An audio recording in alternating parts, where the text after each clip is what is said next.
WhatsApp hack ಆಗ್ತು, OTP ಬೇಕು, ಈ ಥರದ ಸಿಚುವೇಶನ್ ಕ್ರಿಯೇಟ್ ಆಗ್ಬೇಕಂದ್ರೆ ಎಲ್ಲ ಮಾಹಿತಿನ ನೀವೇ ಕೊಟ್ಟಿದ್ದೀವಿ ಈಗಾಗಲೇ. ಅವ್ರು ಹೆಂಗೆ ತೊಗೊಂಡೋಲ್ಲ. ಇನ್ನೂ ಕೆಲವೊಂದಷ್ಟು ಮಾಹಿತಿಗಳು ಈಗೇನು ನಾವು ಡಿಮಾರ್ಟ್ ಆಗಲಿ, ಬಿಗ್ ಬಜಾರ್ ಆಗಲಿ, ಕೆಲವೊಂದಷ್ಟು ಶಾಪಿಂಗ್ ಮಾಲ್ ಹೋಗಿರ್ತದೆ, ಅಲ್ಲಿ ನಾವು ರಿಜಿಸ್ಟರ್ ಫಾರ್ಮ್ ಕೊಡ್ತಾರೆ, ಅವರು ಫೀಡ್ಬ್ಯಾಕ್ ಫಾರ್ಮ್ ಕೊಡ್ತಾರೆ. ಅದೇನು ಮಾಡ್ತೀವಿ ನಾವು, ನಾಳೆ ಇದರ ಪ್ರೈಸ್ ಬಂದಿದ್ದು ಬಡ ಎಲ್ಲ ತುಂಬಿ ಮೊಬೈಲ್ ನಂಬರ್, ಇಮೇಲ್ ID, ಹೆಸರು, ಅಡ್ರೆಸ್ ಎಲ್ಲ ಹಾಕಿರ್ತೀವಿ. ಆ ಫೀಡ್ಬ್ಯಾಕ್ನ ಆ ಕಂಪನಿಯವರು ಇಲ್ಲ ಆ ಶಾಪಿಂಗ್ ಕಾಂಪ್ಲೆಕ್ಸ್ ಶಾಪಿಂಗ್ ಮಾಲ್ದವ್ರು ಏನು ಮಾಡ್ತಾರೆ ಅಂದ್ರೆ ಸೈಬರ್ ವಂಚಕರಿಗೆ ಅದನ್ನ ಮಾಹಿತಿನ ಮಾರಾಟ ಮಾಡ್ತಾರೆ. ಮೀನ್ಸ್ ಡಾಟಾ, ನಿಮ್ಮ ಡಾಟಾ ಸೈಬರ್ ವಂಚಕರಿಗೆ ಹೆಂಗೆ ಇದು ಒಂದು ರೂಪದಲ್ಲಿ. ಎರಡನೇದು ಬ್ಯಾಂಕಿಂಗ್. ಬ್ಯಾಂಕಿಂಗ್ ಅಲ್ಲಿ ನೀವು ಏನು ಕೊಟ್ಟಿದ್ದೀರಿ, ಮೊಬೈಲ್ ನಂಬರ್ ಕೊಟ್ಟಿದ್ದೀರಿ, ಆಧಾರ್ ಕಾರ್ಡ್ ಕೊಟ್ಟಿದ್ದೀರಿ, ನಿಮ್ಮ ಹೆಸರು, ನಿಮ್ಮ ತಂದೆ ಹೆಸರು, date of birth, email ID, ಇನ್ನೇನು ಬೇಕು ನಿಮ್ಗೆ ಹ್ಯಾಕ್ ಮಾಡಲಿಕ್ಕೆ? ಬರೀ ಒಂದು OTP ಬೇಕಷ್ಟ. ನಿಮ್ಮ ನೆಗ್ಲಿಜೆನ್ಸಿಯಿಂದ ನಿಮ್ಮ ಫೋನ್ ಒಂದ್ಸತಿ ಕಾಂಪ್ರಮೈಸ್ ಆಯ್ತಪ್ಪ ಅಂದ್ರೆ ನಿಮ್ಮ ಹತ್ರ ಇರೋ ಬ್ಯಾಂಕಲ್ಲಿ ಇರುವಂಥ ದುಡ್ಡನ್ನ ಸೈಬರ್ ವಂಚಕರು ತಮ್ಮ ಖಾತೆಗೆ ವರ್ಗಾವಣೆ ಮಾಡ್ಕೊತಾರೆ. ಸೊ ಇದಕ್ಕಾಗಿ ನೀವು ವರ್ಗಾವಣೆ ಆಗಬಾರ್ದು, ನೀವು ಅವೇರ್ ಆಗಿರ್ಬೇಕನ್ನೋದಕ್ಕಾಗಿ ನಾವು ಇವತ್ತಿಗೆ ಬಂದಿದ್ದೀವಿ. ಮೊದಲನೇದಾಗಿ ಈ ಕಾಲೇಜಿನ HOD ಸಾಹೇಬರು ನಮಗೆ ಈ ಕ್ಲಾಸ್ ಮಾಡ್ಲಿಕ್ಕೆ ಅನುಕೂಲ ಮಾಡಿಕೊಟ್ಟಿದ್ದೀವಿ. ಅವ್ರಿಗೆ ನಮ್ಮ ಬೆಳಗಾವಿ ಪೊಲೀಸ್ ಕಮಿಷನರೇಟ್ ಹಾಗೂ ಮತ್ತು ಸೈಬರ್ ಕ್ರೈಮ್ ಪೊಲೀಸ್ ಅವರಿಗೆ ಧನ್ಯವಾದ ನಾವು ತಿಳಿಸ್ತೀವಿ. ಎರಡನೇದಾಗಿ ಹೇಳ್ಬೇಕಂದ್ರೆ ಮೊಬೈಲ್ ಯೂಸ್ ಮಾಡೋದು ಕಂಪಲ್ಸರಿ ಕೆಲವೊಂದಷ್ಟು ಟಿಪ್ಸ್ ಅವನ್ನ ನೋಟ್ ಡೌನ್ ಮಾಡ್ಕೊಡ್ರಿ. ನಿಮ್ಮ ಸೋಷಿಯಲ್ ಮೀಡಿಯಾದಾಗಲಿ, ನಿಮ್ಮ ಮೊಬೈಲಲ್ಲಿ ಆಗಲಿ ನೀವು ಅವನ್ನ ಯೂಸ್ ಮಾಡಿದ್ರೆ ನಿಮ್ಮ ಮೊಬೈಲ್ ಯಾವ್ದಕ್ಕೆ ಆಗಬೇಕು, ಹ್ಯಾಕರ್ಸ್ ಹ್ಯಾಕ್ ಮಾಡಲಿಕ್ಕೆ ಆಗಲ್ಲ. ಸೊ ಮೊದಲನೇದಾಗಿ ಹೇಳ್ತೀನಿ ನಿಮ್ಗೆ, ಎಲ್ಲರೂ ಈಗ ಆಲ್ಮೋಸ್ಟ್ ಸೋಷಿಯಲ್ ಮೀಡಿಯಾ ಯೂಸ್ ಮಾಡ್ತೀವಿ. ಯಾರು ಫೇಸ್ಬುಕ್ ಇಲ್ಲ, ಯಾರು ವಾಟ್ಸಪ್ ಇಲ್ಲ, ಯಾರು ಇನ್ಸ್ಟಾ ಇಲ್ಲ, ಸ್ನ್ಯಾಪ್ಚಾಟ್ ಇಲ್ಲ, ಅವ್ರು ನಮ್ಮ ಕೈ ಮಾಡಿ ಹೇಳ್ಬೋದು ನಾವು ಯೂಸ್ ಮಾಡಂಗಿಲ್ಲ ಸರ್ ಸೋಷಿಯಲ್ ಮೀಡಿಯಾ ಅಂತ ಸಾಧ್ಯನೇ ಇಲ್ಲ. 99% ಯಾರು ಮಾಡೋಲ್ಲ. ನಾವೀಗ ನಿಮ್ಗೆ ಗೊತ್ತಿಲ್ಲ, ನಮ್ಮ ಹತ್ರ ಮೊನ್ನೆ ಒಬ್ಬರು 80 years ಓಲ್ಡ್ ವುಮನ್ ಬಂದಿದೆ, ಅದಕ್ಕೆ ಒಬ್ರು ಮಹಿಳೆಯರು ಬಂದರು, 80 ವರ್ಷದ ಮಹಿಳೆ. ಅವ್ರ ಇನ್ಸ್ಟಾ ID ಹ್ಯಾಕ್. ನೀವು ನಂಬ್ತೀರಿ? 80 ವರ್ಷದ ಅಜ್ಜಿಗೆ ಯಾಕೆ ಬೇಕಪ್ಪ? ಕಾಲಕ್ಕೆ ಮೊಮ್ಮಕ್ಕಳು ನೋಡ್ಕೊಂಡು ಆಡ್ಕೊಂಡು ತೆಗಿಬೇಕಾದವರು ಏನ್ ಮಾಡ್ತಾರೆ, ಇನ್ಸ್ಟಾ ID ಓಪನ್ ಮಾಡಿದ್ರು, ಆ ID ಹ್ಯಾಕ್ ಆಗಿದೆ. ಹೆಂಗೆ ಹ್ಯಾಕ್ ಆಗಿದ್ದಲ್ಲ, ಯಾರೋ ಒಬ್ರು ವಾಟ್ಸಪ್ನಾಗ ಒಂದು APK ಫೈಲ್ ಕಳಿಸಿದ್ರು, ಆ ಫೈಲ್ ಕ್ಲಿಕ್ ಮಾಡಿದ್ರು. ಕ್ಲಿಕ್ ಮಾಡಿದ ತಕ್ಷಣ ಆಟೋಮೆಟಿಕ್ ಇವರು ಮೊಬೈಲ್ದಲ್ಲಿರುವಂಥ ಎಲ್ಲ ಸೋಷಿಯಲ್ ಮೀಡಿಯಾಗಳ ಅಕೌಂಟ್ಗಳು ಹ್ಯಾಕ್ ಆಗಿ, ವಾಟ್ಸಪ್ ಹ್ಯಾಕ್ ಆಗಿ ಹ್ಯಾಕ್ ಆಗ್ತದೆ ನಮ್ಮ ಹತ್ರ ಕಂಪ್ಲೇಂಟ್ ಮಾಡಿದ್ರು. ಅವಾಗ ನಾನು ಏನು ಮಾಡಿದ್ವಿ, ಹೆಂಗಂತೆಲ್ಲ ಡೀಟೇಲ್ ಆಗಿ ಕೇಳಿದ್ವಿ. ನಮ್ಗೊಂದು ಮತ್ತೊಂದು ವಾಟ್ಸಪ್ ಬಂದರೆ ಆ ಬಂದ ನಾನು ಕ್ಲಿಕ್ ಮಾಡಿದ್ವಿ. ಏನಂತ ಬಂದರೆ, ಗೃಹಲಕ್ಷ್ಮಿ ಯೋಜನೆ ಬೆನಿಫಿಷರಿ. ಅದ್ರಾಗ ಅಜ್ಜಿ ನಾನು ಗೃಹಲಕ್ಷ್ಮಿ ಯೋಜನೆ ಒಂದು ಅದನ್ನೇ ಇಲ್ಲೊಂದು ನೋಡಾಕಂತ ಕ್ಲಿಕ್ ಮಾಡ್ಯಾರು. ಆ APK ಫೈಲ್ ಅದು ಇನ್ಸ್ಟಾಲ್ ಆಗೈತಿ. ಇನ್ಸ್ಟಾಲ್ ಆದ ತಕ್ಷಣ ಇಮಿಡಿಯೇಟ್ ಆಗಿ ಅವ್ರು ವಾಟ್ಸಪ್ ಹ್ಯಾಕ್ ಆಗಿದೆ. ವಾಟ್ಸಪ್ ಹ್ಯಾಕ್ ಆದಂದ್ರೆ ಅವ್ರು OTP ಎಲ್ಲ ಬಂದು ಇನ್ಸ್ಟಾ ID ಹ್ಯಾಕ್ ಆಯಿತು. ಹಿಂಗೆಲ್ಲ ಟೋಟಲಿ ಅವ್ರ ಫೋನ್ ಕಾಂಪ್ರಮೈಸ್ ಆಯಿತು. ಒಂದ್ ವೇಳೆ ನಿಮ್ಗೆ ಆ ರೀತಿ ಯಾವ್ದಾದ್ರು APK ಫೈಲ್ಸ್ ಕೊಡ್ತಾವೆ, ನಿಮ್ಮ ಸ್ಟೂಡೆಂಟ್ ಏನ್ ಮಾಡೋದು ಗೊತ್ತಿ, ಏನ್ ಮಾಡ್ತಾರೆ, ಬಂದಿರೋದು ಯಾರು ಗೇಸ್ ಮಾಡ್ತೀರಿ? ನಿಮ್ಗೆ APK ಸ್ಕಾಲರ್ಶಿಪ್ ಕೂಡ ಸ್ಕಾಲರ್ಶಿಪ್ ಅಂದ್ರೆ ನಮ್ಗೆ ಲಿಸ್ಟ್ ಐತಿಲ್ಲ ಅಂತ ಗೇಸ್ ಬಂದಿರ್ಬೋದು. ಸ್ಕಾಲರ್ಶಿಪ್ ಲಿಸ್ಟು ಇಲ್ಲ, ಮೈನಾರಿಟಿ ಸ್ಕಾಲರ್ಶಿಪ್ ಲಿಸ್ಟು ಇಲ್ಲ, ಹಾಸ್ಟೆಲ್ ಈ ಥರದ್ದೆಲ್ಲ APK ಬರೋ ಚಾನ್ಸಸ್. ಅವಾಗ ನೀವು ಏನು ಮಾಡಬೇಕು, ಟ್ಯಾಕ್ಟರ್ ಕ್ಲಿಕ್ ಮಾಡಬಾರ್ದು. ಒಂದು ವೇಳೆ ಕ್ಲಿಕ್ ಮಾಡಿದ್ರೆ 100% ನಿಮ್ಮ ಡಿವೈಸ್ ಕಾಂಪ್ರಮೈಸ್ ಆಗ್ತದೆ. ಒನ್ಸ್ ನಿಮ್ಮ ಡಿವೈಸ್ ಕಾಂಪ್ರಮೈಸ್ ಆಯಿತು, ನಿಮ್ಮಲ್ಲಿ ಅದರಲ್ಲಿರುವಂಥ ಎಲ್ಲ ಡಾಟಾ, ಮೀನ್ಸ್ ಫೋಟೋ ಆಗಿರ್ಬೋದು, ನಿಮ್ಮ ಪರ್ಸನಲ್ ಫೋಟೋ ಆಗಿರ್ಬೋದು, ನಿಮ್ಮ ಬ್ಯಾಂಕಿಂಗ್ ಎಲ್ಲ ಡೀಟೇಲ್ಸ್ ಇರ್ಬೋದು, ಇಂಟರ್ನೆಟ್ ಬ್ಯಾಂಕಿಂಗ್ ಇದಂತೂ ವಿದಿನ್ 10 minutes ನಿಮ್ಮ ಇಂಟರ್ನೆಟ್ ಬ್ಯಾಂಕಿಂಗ್ ಆಕ್ಸೆಸ್ ತಗೊಂಡು ಪಟಾಪಟ ನಿಮ್ಮ ಅಕೌಂಟ್ದಾಗಿಂದ ದುಡ್ಡು ಟ್ರಾನ್ಸ್ಫರ್ ಮಾಡ್ಕೊಂಡು ಹೋಗ್ಬಿಡ್ತಾರೆ. ಸೊ ಅದಕ್ಕೋಸ್ಕರ ನೀವೇನು ಮಾಡಬೇಕು, ಈ APK ಫೈಲ್ ಬಗ್ಗೆ ಇಲ್ಲ ಅನ್ನೋನ್ ಲಿಂಕ್ ಬಗ್ಗೆ ಯಾರೋ ಒಂದು ಲಿಂಕ್ ಕಳಿಸೋರು ಕ್ಲಿಕ್ ಮಾಡ್ತಾರೆ. ನೀವೇನಂದ್ರೆ ಅಮೆಝಾನ್ದಾಗ ಒಂದು ಬೂಟ್ ಐತೆ, ರಿಬಾಕ್ 699 ಕೊಡಾತಾರ ಮೆಸೇಜ್ ಬರುತ್ತೆ. ನೀವೇನು 699 ರಿಬಾಕ್ಸು ಒಂದರ ಪಾಠ ಕ್ಲಿಕ್ ಮಾಡ್ತಾರೆ. ಅವಾಗ ಏನಾಗುತ್ತೆ, ನಿಮ್ಮ ಮೊಬೈಲ್ ಕಾಂಪ್ರಮೈಸ್ ಆಗುತ್ತೆ. ಸೊ ಈ ರೀತಿ ಅನ್ನೋನ್ ಲಿಂಕ್ ಆಗಿ APK ಫೈಲ್ಗಳಾಗಲಿ ಬಂದ್ರೆ ಇಮಿಡಿಯೇಟ್ ಆಗಿ ನಾವು ಡಿಲೀಟ್ ಮಾಡೋದು. ಒಂದು ವೇಳೆ ನೀವು ಕ್ಲಿಕ್ ಮಾಡಿ ಇನ್ಸ್ಟಾಲ್ ಆಗಿದ್ರೆ ಡಿಲೀಟ್ ಮಾಡಿದ್ರೆ ಅಂತ ಹಂಗೆ ಬರೋಕೆ ಹೋಗ್ಬೇಕು. ಅವಾಗ ನೀವೇನು ಮಾಡಬೇಕು, ಫೋಟೋ ಅಲ್ಲಿ ನಿಮ್ಮ ಡಾಟಾನಲ್ಲಿ ತೆಗೆದುಕೊಳ್ಬೇಕು.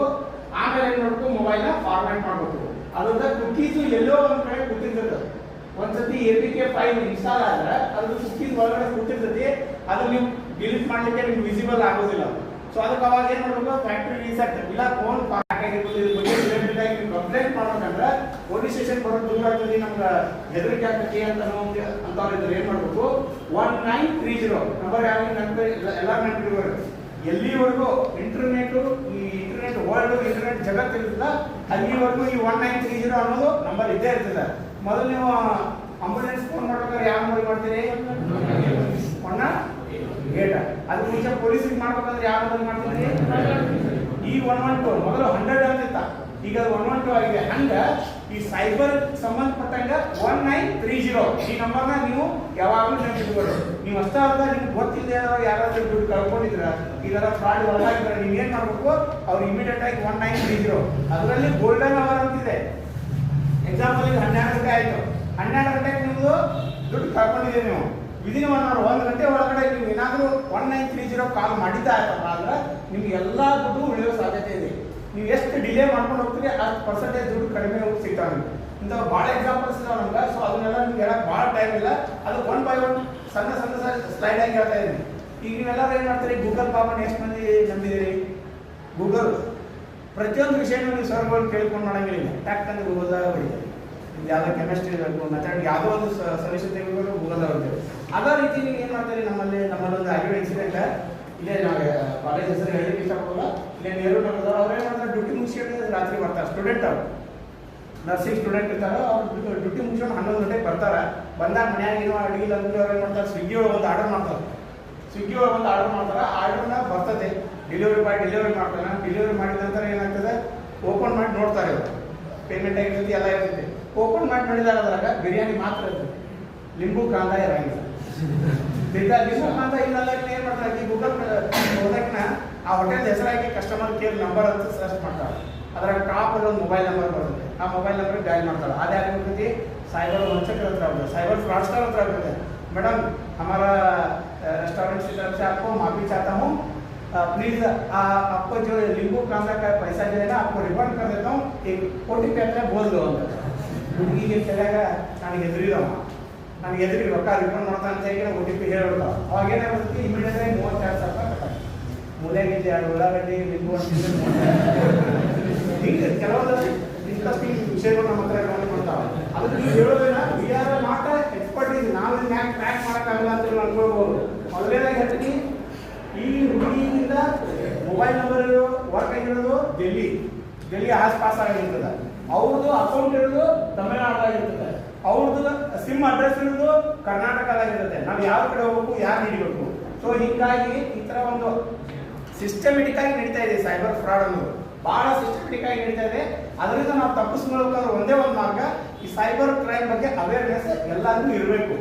ಇನ್ ಫ್ಯೂಚರಲ್ಲಿ ನೋಡಿ, ನೀವು ಏನಿದೆ ಕೆಮಿಸ್ಟ್ರಿ ಬಯಾಲಜಿ ಹೆಂಗೆ ಸಬ್ಜೆಕ್ಟ್ ಇರ್ತಲ್ಲ, ಹಂಗೆ ಸೈಬರ್ ಕ್ರೈಮ್ ಒಂದು ಕಂಪಲ್ಸರಿ ಸಬ್ಜೆಕ್ಟ್ ಮಾಡ್ಬೇಕಂತ ನಮ್ಮ Indian ministry of home affairs ಅವರು I4C ಅವರು ಕೋಆರ್ಡಿನೇಷನ್ ಅಲ್ಲಿ ಒಂದು ಪ್ರಪೋಸಲ್ ಇಟ್ಟಿದ್ದಾರೆ ಸೆಂಟ್ರಲ್ ಗೌರ್ಮೆಂಟ್ ಅವರು. ಇನ್ ಕೇಸ್ ಇನ್ ಫ್ಯೂಚರಲ್ಲಿ ಆಫ್ಟರ್ PUC ಫಸ್ಟ್ ಸೆಕೆಂಡ್ ಏನಾಗಲ್ಲ, ಅದ್ರ ನಂತರ ಒಂದು ಸೈಬರ್ ಕ್ರೈಮ್ ಸಬ್ಜೆಕ್ಟ್ ಕಂಪಲ್ಸರಿ ಮಾಡ್ತಾರೆ. ಯಾವ ರೀತಿ ಫ್ರಾಡ್ ಆಗ್ತದೆ, ಅದರಿಂದ ಯಾವ ರೀತಿ ತಪ್ಪಿಸ್ಕೊಳ್ಬೇಕು ಅನ್ನೋದನ್ನ ಎಲ್ಲರಿಗೂ ತಿಳುವಳಿಕೆ ಹೇಳೋಕೆ ಅಂತ ಅದೊಂದು ಸಬ್ಜೆಕ್ಟ್ನ ಆ್ಯಡ್ ಮಾಡ್ತಾರೆ. ಸೊ ಅದಕ್ಕಾಗಿ ನೀವೆಲ್ಲರೂ ಆಲ್ಮೋಸ್ಟ್ ಒಂದು ಸೋಷಿಯಲ್ ಮೀಡಿಯಾದಲ್ಲಿ ಭಾಳ ಬಿಸಿ ಇರ್ತೀರಿ. ಈಗ ಇನ್ನೊಂದು ಎಕ್ಸಾಂಪಲ್ ಹೇಳ್ತೀನಿ. ಈಗ ಒಂದು ರಮೇಶ್ ಅನ್ನೋ ಹುಡುಗ ಉಮೇಶ್ ಅನ್ನೋ ಒಂದು ಫ್ರೆಂಡ್ ರಿಕ್ವೆಸ್ಟ್ ಕಳ್ತಾನೆ. ಯಾರು ರಮೇಶನ ಉಮೇಶ್ ಕಳ್ತಾನೆ.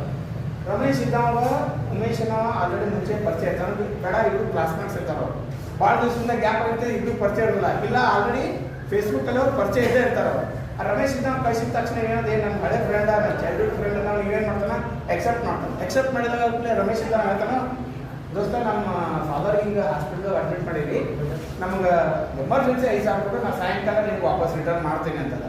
ಫ್ರೆಂಡ್ಸ್ ಅಂತಲೇ ಒಬ್ರಿಗೊಬ್ರು ಹೆಲ್ಪ್ ಮಾಡುವಂಥ ಕಾಲದಾಗ ನಾವು ಅವಾಗ ಏನಾಗ್ತದೆ, ಪಾಪ ಉಮೇಶ್ ನಾವು 5,000 ರೂಪಾಯಿ ಅವ್ನು ಟ್ರಾನ್ಸ್ಫರ್ ಮಾಡಿಬಿಡ್ತಾನೆ. ನಾನು ಯಾವಾಗ ಅವ್ರು ಇದ್ರ ಬದ್ರೆ ಆಗ್ತಾರಲ್ಲ, ಅವಾಗ ಕೇಳ್ತಾನೆ ನಾವು, ಲಾಸ್ಟ್ ಟೈಮ್ ನಾನು ಈಗ 5,000 ರೂಪಾಯಿ ಕೊಟ್ಟಿದ್ದೆ ವಾಪಸ್ ಕೊಡು ಅಂತೇಳಿ. ಅವಾಗ ಕೊಡೋದಾಗ ನನಗೇನು ಕೊಟ್ಟು ಯೋಚಿಸ್ತೀನಿ ಅಂತಾನೆ. ಇಲ್ಲೋ ಅಂತ ಎಲ್ಲ ಟ್ರಾನ್ಸಾಕ್ಷನ್ ಡೀಟೇಲ್ಸ್ ಎಲ್ಲ ಶೋ ಮಾಡ್ತಾನೆ.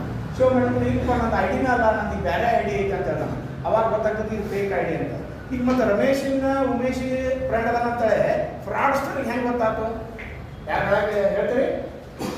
ಈಗ ರಮೇಶ್ ಫೇಸ್ಬುಕ್ಕಲ್ಲಿ ನೀವು ಎಷ್ಟು ಜನ ಯೂಸ್ ಮಾಡ್ತಾರೆ, 90% ಯೂಸ್ ಮಾಡೋದು ಫೇಸ್ಬುಕ್ ಇನ್ಸ್ಟಾಗ್ರಾಮ್, ಎರಡು ಸೇಮ್ ಪ್ಲಾಟ್ಫಾರ್ಮ್ ಒಂದೇ ರೀತಿ ಕೆಲಸ ಮಾಡ್ತದೆ. ಈಗ ರಮೇಶ್ ಅನ್ನೋನು ಉಮೇಶ್ ಅನ್ನೋನಿಗೆ ಪರಿಚಯ ಆಗಂತೆ ಸೈಬರ್ ಫ್ರಾಡ್ಸ್ಟರ್ಗೆ. ಎಲ್ಲೋ ಕುಂತಿರೋ ಸೈಬರ್ ಫ್ರಾಡ್ಸ್ಟರ್ ಹೆಂಗೆ ಗೊತ್ತಾಗ್ತದೆ? ಇಲ್ಲ, ಯಾರು ಹೇಳ್ತಾರೆ? ವಿಚಾರ ಮಾಡಿ ಹೆಂಗೆ ಆಗಿರ್ಬೋದಂತೆ. ಏನೂ ಇಲ್ಲ, ಅದರಲ್ಲಿ ನೀವು ಪ್ರೈವಸಿ ಸೆಟ್ಟಿಂಗ್ಸ್ ಅಲ್ಲಿ ಏನು ಸೆಟ್ಟಿಂಗ್ ಮಾಡಿಲ್ಲ.